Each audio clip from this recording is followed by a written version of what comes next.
আগামী 24 ঘন্টায় 100 অ্যাকশন সাল্লাল্লাহু ছিঁড়ে ফেলাইতে হবে খানকি। ভয়ঙ্কর এক গল্পের যেন চিত্রনাট্য লেখা হয়েছিল, যা কেবল কোনো ক্রাইম থ্রিলারের পাতা থেকে উঠে আসতে পারে অথবা কেবল বড় পর্দার সিনেমায় দেখা যায়। এই ঘটনা যেন ছাপিয়ে গিয়েছে গতানুগতিক গোয়েন্দা কাহিনীর সমস্ত অনুমানকে। খুনি তার শিকারের এত কাছাকাছি, এত সাবলীলভাবে মিশেছিল যে সেই ঘনিষ্ঠতা ভাবতেও গা শিউরে ওঠে। খুনি শুধু তার সম্ভাব্য টার্গেটের পাশেই বসে থাকেনি, তাদের মধ্যে মোবাইল নাম্বার আদান প্রদান হয়েছে, তারা হাসি মুখে একে অপরের সঙ্গে কথা বলেছেন, এমনকি চা চক্রে বসে নিয়মিত আড্ডাও দিয়েছে। সম্পর্কটি এতটাই স্বাভাবিক ছিল যে কেউ কল্পনাও করতে পারেনি এই ঘনিষ্ঠতার আড়ালেই লুকিয়ে আছে এক ভয়াবহ পরিকল্পনা। আরও গুরুতর বিষয় হলো, এই কথিত ঘাতক দিনের পর দিন ঘনিষ্ঠভাবে ওসমান হাদির সঙ্গে থেকেছেন, নিয়মিত তার নির্বাচনী ক্যাম্পেইনে অংশ নিয়েছেন। বছরের পর বছর ধরে গড়ে ওঠা এই রাজনৈতিক এবং ব্যক্তিগত নৈকট্যকে পুঁজি করেই ওসমান হাদিকে এক সহজ টার্গেট বানিয়ে তোলা হয়। এরপর এক সন্ধ্যায় সেই ভয়ঙ্কর পরিকল্পনা বাস্তবায়িত হলো। সেখানে সাবেক ছাত্রলীগ নেতা ফয়সাল করিম মাসুদ বাইকের পেছন থেকে গুলি করে ওসমান হাদিকে গুরুতর আহত করে। এই ভয়াবহ আক্রমণের রহস্য উন্মোচিত হতে শুরু করেছে কিছু গুরুত্বপূর্ণ ডিজিটাল এবং ফরেনসিক বিশ্লেষণের মাধ্যমে। বাংলাদেশ মোটরের ইনকিলাব কালচারাল সেন্টার থেকে সংগৃহীত 9 ডিসেম্বর সিসিটিভি ফুটেজ, পুলিশ সংগৃহীত 12 ডিসেম্বর হামলার সিসিটিভি ফুটেজ, এই দুইয়ের পুঙ্খানুপুঙ্খ বিশ্লেষণ এবং বিভিন্ন গণমাধ্যমে প্রকাশিত ফয়সাল করিম মাসুদ নামক একটি ফেসবুক ও ইনস্টাগ্রাম অ্যাকাউন্ট এবং আওয়ামী লীগ পন্থী বিভিন্ন পেজ ও ব্যক্তির প্রোফাইলে পোস্ট করা প্রায় 50টিরও বেশি ছবি তুলনা করে কিছু চাঞ্চল্যকর তথ্য সামনে এসেছে। এই সমস্ত প্রমাণ বিশ্লেষণ করে দেখা গেছে যে ওসমান হাদির ওপর বাইকের পেছন থেকে গুলি করা ব্যক্তিটির চেহারার সঙ্গে ফয়সাল করিম মাসুদ ওরফে দাউদ খান নামে এক ব্যক্তির চেহারার মারাত্মক মিল রয়েছে। সংবাদ মাধ্যমে প্রকাশিত পুরনো খবর থেকে জানা গেছে, ফয়সাল করিম মাসুদ একসময় রাজধানীর আদাবর থানা ছাত্রলীগের একজন প্রভাবশালী নেতা ছিলেন। শুধু মুখের মিলই নয়, দুটি ফেস ডিটেকশন অ্যাপে ফয়সাল করিমের একাধিক ছবি তুলনামূলকভাবে যাচাই করার পরেও ইনকিলাব কনসাল্ট সেন্টারের সিসিটিভি ফুটেজে দৃশ্যমান ব্যক্তির সঙ্গে তার অবিশ্বাস্য সাদৃশ্য পাওয়া গেছে। তবে সবচেয়ে নিশ্চিত এবং বিশেষভাবে নজরকাড়া প্রমাণটি এসেছে গুলিকারের বাম হাতে থাকা একটি বিশেষ ডিজাইনের ঘড়ি থেকে। এই একই ঘড়ি পরিহিত অবস্থায় এর আগে ফয়সাল করিম মাসুদের ইনস্টাগ্রাম ও ফেসবুক প্রোফাইলে একাধিক ছবিও পাওয়া গেছে, যা সন্দেহাতীতভাবে এই ধারণাকে দৃঢ় করেছে যে এই ঘটনার সঙ্গে জড়িত ব্যক্তি এবং ফয়সাল করিম মাসুদ অভিন্ন। ফয়সাল করিমের অতীতও কিন্তু কম রহস্যময় নয়। 2023 সালের নভেম্বর মাসে একাধিক মূলধারার সংবাদ মাধ্যমে ছবিসহ তার খবর প্রকাশিত হয়েছিল। রাজধানীর মোহাম্মদপুরের আদাবর এলাকায় একটি অফিসে ঢুকে অস্ত্রের মুখে 17 লাখ টাকা লুট এবং ডাকাতির এক গুরুতর মামলার প্রধান আসামি হিসেবে ফয়সাল করিমকে র্যাবের হাতে গ্রেফতারও হতে হয়েছিল। যদিও তিনি কিভাবে এবং কখন ছাড়া পেলেন কিংবা আসিফ নজরুলের কোর্ট থেকে তার জামিনের বিষয়ে কোনো সংবাদ প্রতিবেদন আর পাওয়া যায়নি। এই প্রশ্নটি থেকেই যায়, একজন চিহ্নিত এবং অস্ত্র মামলার আসামি কি করে এত অল্প সময়ের মধ্যে আবার সক্রিয় হয়ে উঠল এবং এত বড় একটি হামলায় যুক্ত হলো, তা এক গভীর উদ্বেগের জন্ম দিয়েছে। কিন্তু এই সব চাঞ্চল্যকর তথ্য, এই সমস্ত রহস্যের জট সাধারণ মানুষের হাতে এবং অনলাইন পোর্টালগুলোর মাধ্যমে উন্মোচিত হলেও দেশের সংশ্লিষ্ট কোনো সরকারি কর্মকর্তাই এখন পর্যন্ত কার্যকর কোনো পদক্ষেপ গ্রহণ করতে পারেনি। ঘটনার 18 থেকে 19 ঘন্টা পার হয়ে যাওয়ার পরেও ওসমান হাদির ঘাতক হিসেবে চিহ্নিত কোনো আসামিকেই এখনও ধরা সম্ভব হয়নি। এখানে জন্ম নেয় সেই মৌলিক প্রশ্ন, বাংলাদেশ পুলিশ, গোয়েন্দা সংস্থা এবং আইনশৃঙ্খলা বাহিনীর কাজটা আসলে কি? দেশের নিরাপত্তা রক্ষায় এবং অপরাধ দমনে তারা কি করে?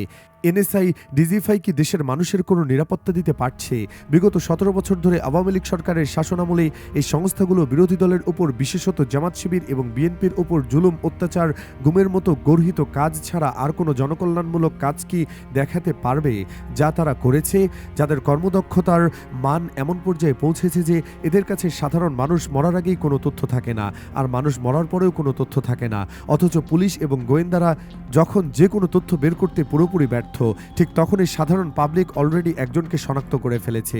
দ্য ডিসেন্ট নামের একটি অনলাইন পোর্টাল নিষিদ্ধ ছাত্রলীগের এই সন্ত্রাসীর 50টি ছবি এবং গতকাল হাদির সাথে থাকা সন্দেহভাজনের ছবির সাথে ফরেনসিক টেস্ট করে মিল খুঁজে পেয়েছে। ভাবুন তাহলে এই দেশের আইন শৃঙ্খলা রক্ষাকারী বাহিনীর কার্যকারিতার অবস্থা কোথায় গিয়ে দাঁড়িয়েছে। তবে আসামির তথ্য বের করতে না পারলেও গুলির তথ্য কিন্তু ঠিকই বের করেছে পুলিশের অপরাধ তদন্ত বিভাগ সিআইডির তথ্য মতে হাদিকে গুলি করতে ব্যবহার করা হয়েছে 7.65 ক্যালিবার গুলি। 7.65 মিলিমিটারের এই রাউন্ডটি তুলনামূলকভাবে বাংলাদেশে একটি আনকমন রাউন্ড, যা সচরাচর এদেশে দেখা যায় না, এটি খুবই রেয়ার। অন্যদিকে এই ক্যালিবারের পিস্তল ভারতের অপরাধ জগতে দীর্ঘদিন ধরে বহুল আলোচিত ও ব্যাপকভাবে ব্যবহৃত একটি অস্ত্র। বিভিন্ন অপরাধে এর ব্যবহার আশঙ্কাজনকভাবে বেড়ে যাওয়ায় ভারতীয় প্রশাসন এ নিয়ে উদ্বেগ প্রকাশ করেছে। বাংলাদেশের অপরাধ জগতে সাধারণত সন্ত্রাসীরা যে অস্ত্রগুলো ব্যবহার করে সেগুলোর ক্যালিবার মূলত 9 মিলিমিটার ও 7.62 মিলিমিটার। সেই প্রেক্ষাপটে 7.65 মিলিমিটার বুলেটের উপস্থিতি বিশেষভাবে নজরে এসেছে এবং এর একটি সুদূরপ্রসারী ইঙ্গিত বহন করছে। সিআইডির প্রাপ্ত তথ্যে বুলেটের ক্যালিবার বিশ্লেষণ করে নিশ্চিত হওয়া যাচ্ছে যে গতকাল হাদির ওপর যে পিস্তল থেকে গুলি ছোড়া হয়েছে সেই অস্ত্রটি ভারত থেকে অবৈধ পথে বাংলাদেশে প্রবেশ করেছে। এই তথ্য এক নতুন ভূরাজনৈতিক ষড়যন্ত্রের দিকে ইশারা করছে। এখন সবচেয়ে বড় প্রশ্ন হলো এই ধরনের কত অস্ত্র অবৈধভাবে বাংলাদেশে প্রবেশ করেছে এবং সেগুলো বর্তমানে কার কার হাতে রয়েছে। আর সবচেয়ে উদ্বেগের বিষয় হলো 5 আগস্টের পর দেশের বিভিন্ন স্থান থেকে লুট হওয়া অস্ত্রগুলোই বা কার কাছে রয়েছে। এই বিষয়টি বর্তমানে দেশের প্রতিটি সচেতন নাগরিকের জন্য সবচেয়ে বড় মাথা ব্যথার কারণ হয়ে দাঁড়িয়েছে। এসব নিয়ে কথা বলতে গিয়ে কিছুদিন আগে জামাত নেতা সাবেক এমপি শাহজাহান চৌধুরী বিএনপির রোষানলে পড়েছিলেন। তিনি স্পষ্ট করে বলেছিলেন যে ভারত বাংলাদেশকে নিয়ে এসব ষড়যন্ত্র করছে, তারা অস্ত্র এবং টাকা পাঠাচ্ছে। ওসমান হাদির উপর হামলা এবং এই ব্যবহৃত অস্ত্রের ধরন যে সেই ধারণাকেই আরও জোরালোভাবে প্রতিষ্ঠা করেছে। 5 আগস্টের পর যত ছাত্রনেতা ক্ষমতার কেন্দ্রে এসেছেন তার মধ্যে ওসমান হাদি সম্ভবত ছিলেন সবথেকে গরিব মানুষ। অন্যান্য ছাত্রনেতাদের ব্যবসায়ী গাড়ি উপহার দেন বা তারা নিজেরা দামি গাড়ি কেনেন, কিন্তু হাদির সেরকম কোনো গাড়ি দেখা যায়নি। এর মানে হতে পারে যখন তার আশপাশে সবাই রাতারাতি অর্থ কামাচ্ছিল, ধান্দাবাজি করছিল, তখন সেদিকে হাদি যাননি। রাজনীতিকে তিনি দেখতেন একটি দীর্ঘ স্কুলিংয়ের ব্যাপার হিসেবে, একটি ট্রেনিংয়ের ব্যাপার হিসেবে। যদিও তার মাঝে উপরে ওঠার একটা তাড়াহুড়ো ছিল, তবুও ছেলেটা ছিল অর্গানিক, নিজস্বভাবে গড়ে ওঠা। তার মাঝে কোনো কৃত্রিমতা ছিল না, কোনো অহংকার ছিল না। যদি শ্রেণী বিচার করা হয় তবে হাদি ছিলেন আসলে গরিবের সন্তান, খুবই গরিব।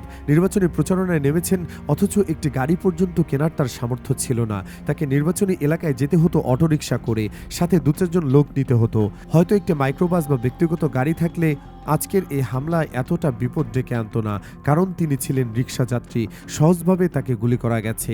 রাজনীতিতে শেষ পর্যন্ত শ্রেণী বড় কাজ করে, এটি এক নির্মম সত্য। গরিবরা যখন দ্রুত উপরে ওঠার চেষ্টা করে তখন ভেতরের অনেক কিছুই হয়তো আমরা অনেকেই সমর্থন করতে পারি না, কিন্তু এই গরিব হওয়ায় হাদি ছিলেন সহজ টার্গেট। গ্রাম থেকে উঠে এসে এই ঢাকায় ক্ষমতা, আমলাতন্ত্র, সেনাবাহিনীর পুনর্বিন্যাস, রাজনীতি এবং এস্টাবলিশমেন্টের ভেতরের একটি জায়গা করে নেওয়া হাদির জন্য সহজ ছিল না। এই যে শ্রেণী উত্তরণ, বাস্তবেই এটা সহজ নয়। হাদির মতো যারা সহজ টার্গেট তাদের নিরাপত্তার জোরদার করা অত্যন্ত জরুরি। তাদের জন্য এই বিষয়টি আর হালকা বা ছোট ঝুঁকির ভেতরেই নেই।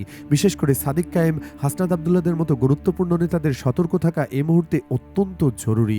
ওসমান হাদির স্বাস্থ্যের অবস্থার সর্বশেষ কি হলো? ওসমান হাদির সর্বশেষ স্বাস্থ্যের অবস্থা হলো তিনি এখনও বেঁচে আছেন, তার শ্বাস প্রশ্বাস চালু আছে, কিন্তু কর্তব্যরত ডাক্তাররা শেষমেশ তিনি বেঁচে ফিরবেন কিনা তা কোনো নিশ্চয়তা দেননি। এই মুহূর্তে সারা দেশের মানুষের একটাই প্রার্থনা, মহান আল্লাহ হাদির 3 মাসের শিশু সন্তানের জন্য হলেও তাকে ফিরিয়ে দিন। তাকে ছেলের কাছে ফিরিয়ে দিন, তার সন্তানের কাছে ফিরিয়ে দিন, তার স্ত্রীর কাছে ফিরিয়ে দিন, তার মায়ের কাছে, তার ভাইয়ের কাছে এবং তার বোনের কাছে ফিরিয়ে দিন। তাকে সারা বাংলাদেশের সাধারণ জনতা এবং ভারত বিরোধী জনতার কাছে ফিরিয়ে দিন। আমিন।